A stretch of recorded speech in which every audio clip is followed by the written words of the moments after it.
about nonlinear optimization.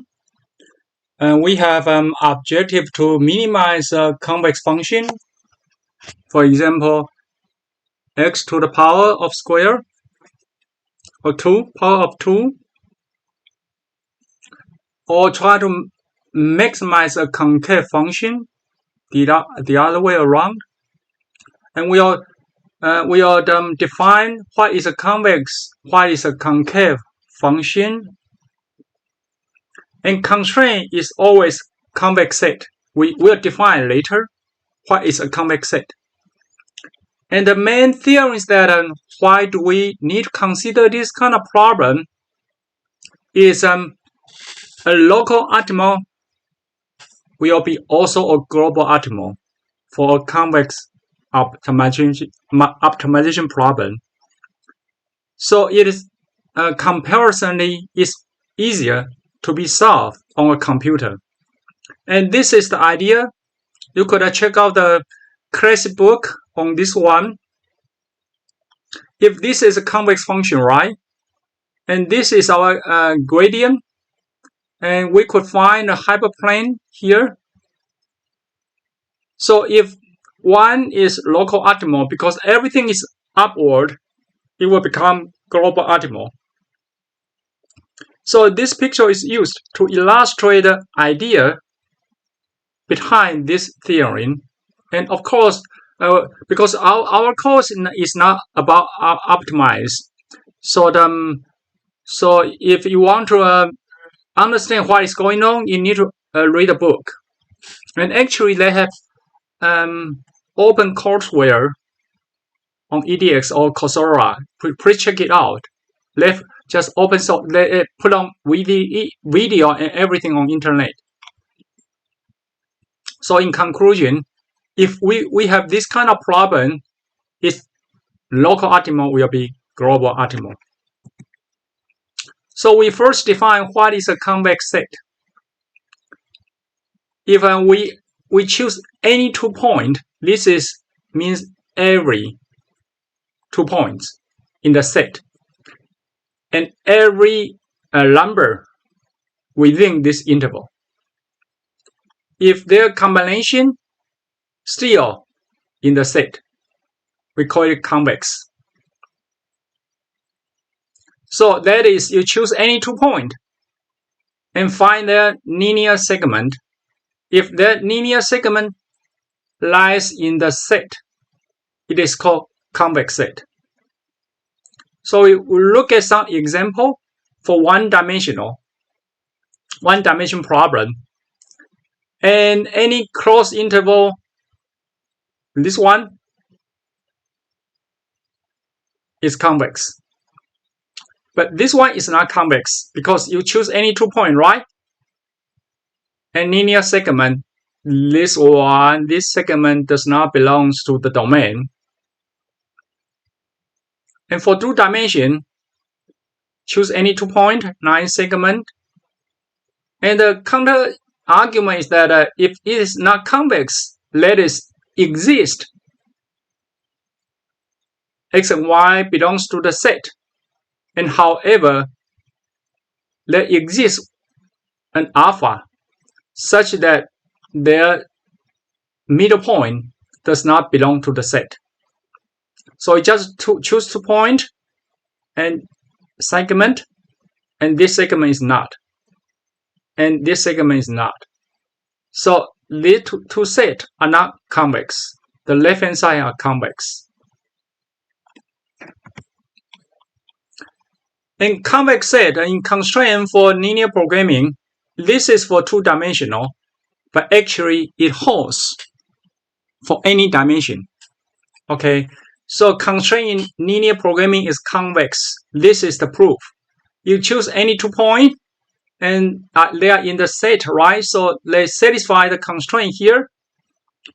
Then because alpha belongs to 0 and 1, so you don't change the sign of the inequality. Okay. And also for this one and for this one, it does not change the sign. The next step, you just add them together. this one, right? And this one. So alpha b will be cancelled out. You only have b. And because alpha is a scalar, so you could move the scalar inside. Usually you could not do that for a matrix. Okay. So this is a scalar, so you could move 1 minus alpha and alpha inside because it's scalar. And A is a matrix. And so you could combine them together because A is a matrix. It's called linear transformation. So this is the basic property of a matrix. So we prove that their segment satisfy this constraint. So the feasible region of a linear programming is convex. As I keep saying, this is two-dimensional. And why do we use two-dimensional problem in the case? Because it's easier to understand visually.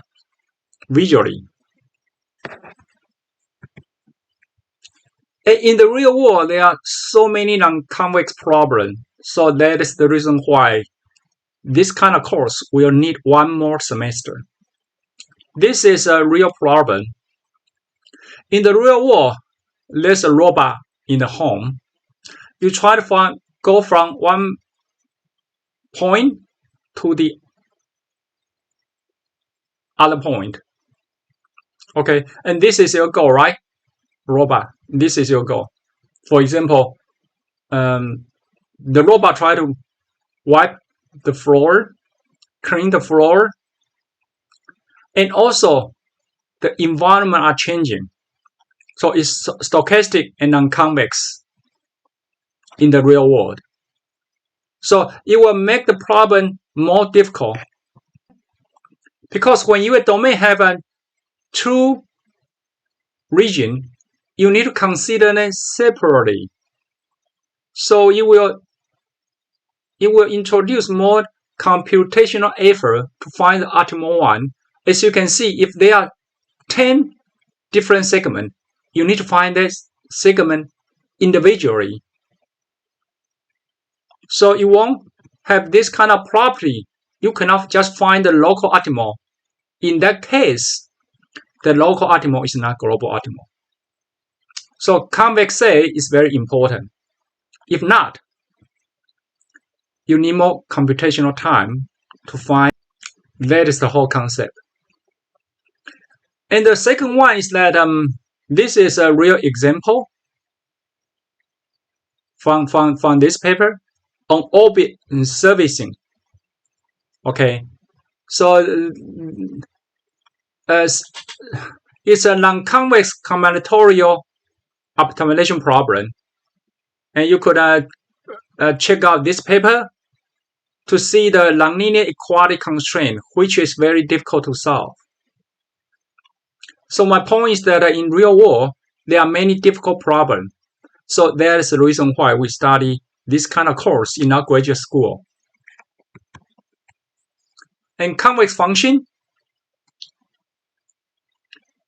if for any x and y in the set, and alpha is a 0 and 1 interval, if this one is the middle point here, if this value is less than, this is the left hand side, this is the right hand side, so this is the segment. So this part is the segment, 9 segment. So if the middle point is less than the linear segment, that is, if this linear interpolation overestimate the function, it's called convex. So this is the formal mathematical definition of a convex function. And the other one is strict. The other one is called strict convex. If this one is replaced by this one, for example, x squared. So it is important to use one simple example to understand the concept so that you could easily memorize the definition. Okay, and the other way around is called concave. If this one is concave, convex, for example, minus x squared, so you just transpose, flip the function. So if this one is overestimated, right? So this one should be in this direction. So the function is above your linear interpolation. So as you can see from the definition, linear function is convex and concave function. Very interesting and simple example. So we'll come to an important example in our this kind of problem formulation. As we said, a local optimal is global optimal, and we just mentioned that linear function is convex and concave, and our constraint is convex set. So in the previous slide, we said that we use a simplex method. You just jump around the corner point, and when you reach a local optimal, for example, you go this way, it will decrease your objective function. Or in this case, we try to maximize, right? And this one is smaller, so this one is the local optimal. But we just stop there. Why? Because it's global optimal. So I hope that you can see the beauty of the theorem. Why do we need to learn theorem? Because it is applicable to any problem, any situation. If you satisfy the constraint, this is the merit of a quality education. And one final one, dual problem. This is our primal problem. We try to minimize f of x and subject to x. This is our domain, and this is our constraint. We have a constraint g of x, and g of x have r component, and this is called dual problem. We try to maximize another problem. Okay, and constraint is mu. It's belong to the r with dimension of r. And there are some notation here. Infinite. Infinite means the greatest lower bound because this function may not exist. We try to find lower bound. So the simplest example is that you consider 0, 1 open set. The infinite is 0. Okay. So what is the relationship between these two one? And also there are many good material on the internet to explain the concept because however, as I say, we are not a course in optimization. So I just mentioned that because we will use it later. So we have a weak duality theorem. So this is the optimal solution from the dual problem. And this is the optimal solution from the primal problem. There's a theorem. We don't prove it here. It says that the dual problem is always convex. That is, this problem, this messy stuff, is easier to solve. Even if primal problem is not convex. Okay, so the point is that if it is not a convex problem, usually it is difficult to solve. So there are many approaches. For example, meta-heuristic. There's another one semester course. However, we could always find its dual problem and treat this one as some lower bound, some guarantee for our problem.